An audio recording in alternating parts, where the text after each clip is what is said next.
It was a Sunday morning when the town of Hollister Springs was rocked by tragedy. Pastor David Harris, a man known for his charisma and unwavering faith, had been brutally murdered in his home. His wife, Samantha, found his body, sprawled on the floor of his office, a Bible gripped tightly in his hand, his final words scrawled in ink on a piece of paper, "Forgive him." David Harris was more than just a pastor, he was a local hero, beloved by his congregation, revered by the community. His murder was unfathomable. But what truly shook the town was the prime suspect, Nathan Harris, David's own son. Nathan had a troubled past, a history of rebellion against the strict religious household his father had built. He was in and out of rehab, had dropped out of college, and had a volatile relationship with his father. On the night of the murder, Nathan had been seen leaving the church late, visibly agitated. The evidence was damning, and the town's collective suspicion turned on him. As the investigation unfolded, more chilling details came to light. Nathan had recently discovered his father's secret. Pastor David Harris had been hiding something darker than anyone could have imagined. A string of abuses, financial corruption, affairs, and the use of the church as a front for illegal activities was uncovered. His perfect, holy image was a facade built on manipulation and lies. Detective Elena Pierce, a woman with her own struggles of faith and forgiveness, was assigned to the case. Having grown up in a deeply religious family, she was torn by the possibility that someone she once admired might have been the architect of their own destruction. The evidence against Nathan was overwhelming, but something didn't sit right with Elena.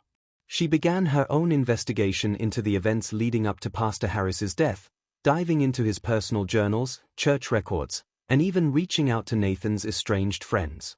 What Elena uncovered shocked her. Pastor David's affair wasn't just an extramarital affair, it was a cover-up for something far worse.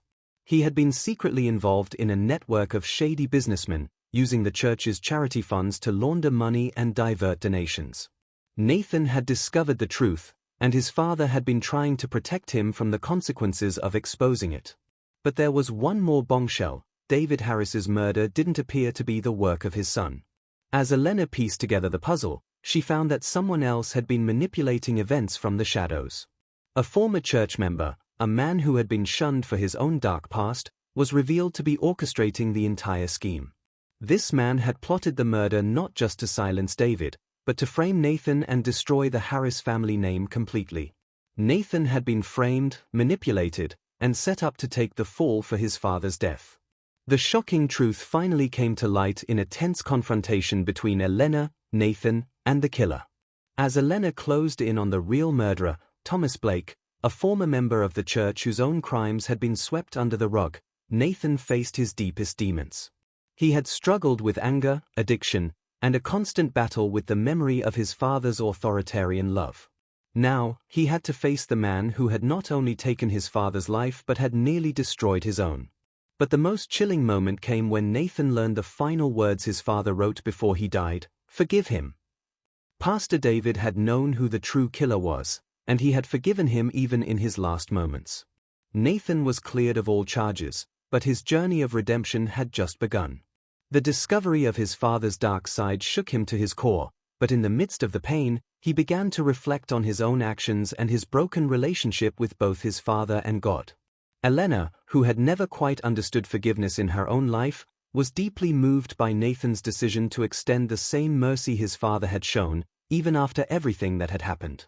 Nathan's story became a testimony, a journey of overcoming the weight of a corrupt past, facing painful truths, and seeking redemption not just for his actions but for the actions of those who had hurt him.